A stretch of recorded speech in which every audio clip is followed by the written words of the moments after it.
Right. Oh, hello, Dustin. Okay, fine. So it's Brown Marcel, and finally got round to recording this interview, the future of China's supply chains. So a bit of background on myself. I've started in the barcode and supply business back in 1982, where I set up my first company in the UK, and then in 1987 I ventured into Eastern Europe looking for new markets, thinking the Berlin Wall would come down, which it did in '89. So I plucked out some state-run employees that I thought would be quite good with entrepreneurial skills, and set them up in business, gave them shares and money and business best practices. And over 5 years, I developed and formed the IBCS group with companies in Poland, Hungary, Czech Republic, Slovakia and Bulgaria. We've been number one in that region with barcode solutions right across all horizontals, because it's an emerging market and we're market leaders, so we have to address all markets. A year or two ago, I decided to invest in China. So I set up a joint venture here, or rather in Shanghai, as I'm back in England at the moment. And the idea was to focus on supply chain solutions and warehouse management solutions, and maybe some retail, as I feel that there is the biggest need in China for there. I think the supply chain is broken and fragmented, and one of my missions is to try and fix it. So that's probably enough about me. Okay, so answering the question, what is the current state of the supply chain in China? Well, they've got lots of problems. First of all, they've moved from a central command economy, a planned economy even, to more open market. So they're falling a bit under Western influence, introducing such things as culture and empowerment. But these things are very slow to implement, and we're up, of course, against local culture barriers. Other problems are the suppliers don't think of themselves as suppliers. They think they're just contractors. So nobody's really owning the total supply chain, which is why it's fragmented. They've all got their own agenda, and they're not focusing on the customer. Moving data around is another problem, because without accurate information management, the supply chain could break down as well. As far as IT is concerned, a lot of the bigger companies have enterprise resource planning systems, but smaller subcontractors don't. And if they don't have automatic systems, you can't do things like meet sudden changes in demand.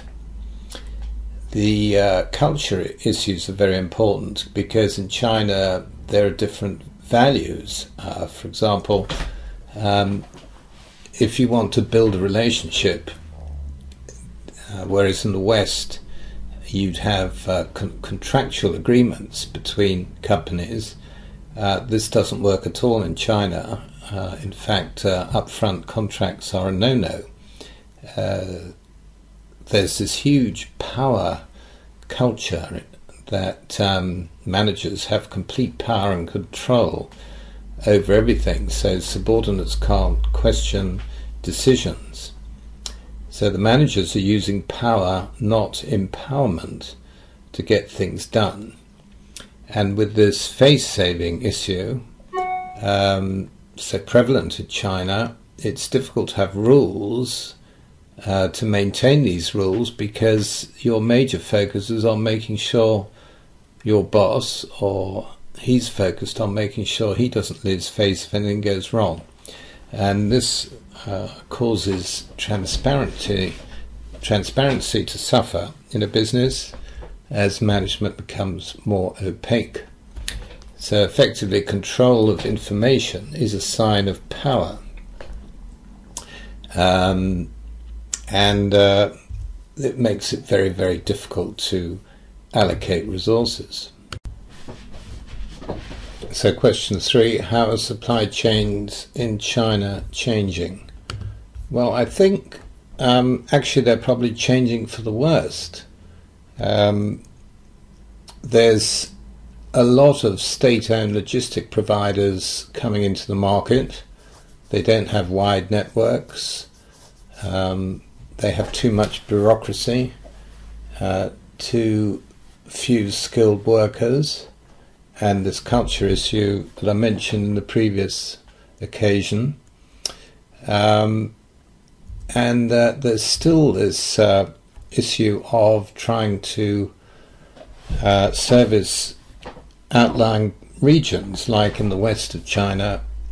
There isn't so much industry, so much business going on, so goods can go out there on trucks full, but come back empty.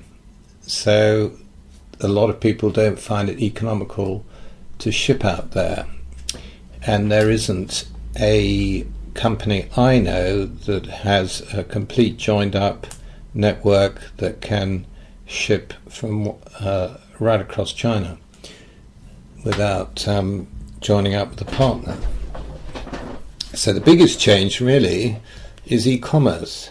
E-commerce is expanding exponentially and, causing a huge number of extra packages to be shipped. So in fact, I think it's 10% of all packages being shipped around China are e-commerce. And this is mainly because of the number of e-commerce or companies using e-commerce, because it's so easy to set up a storefront, but it's not so easy to set up the back end to become a fulfillment house.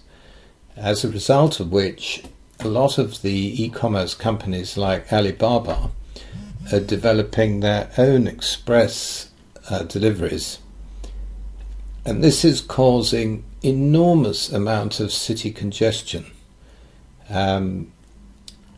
Already cities are pretty much clogged with traffic, but these deliveries are making it almost impossible. So a lot of companies are focusing on city deliveries by setting up their distribution center just outside each city, and that of course means the country isn't very well served. There are of course quality issues with damaged and lost parcels, tremendous amount of spoilage, especially in food. There's a lack of security, a very poor 3PLs with late deliveries and without a proper returns processing situation, and lots of negative attitudes of delivery people. So basically it is not a great situation. Answer to question 4, where do I see the future of supply chains in China? Well, actually, there is some hope. The government are wanting to get involved very much and understand what's going on.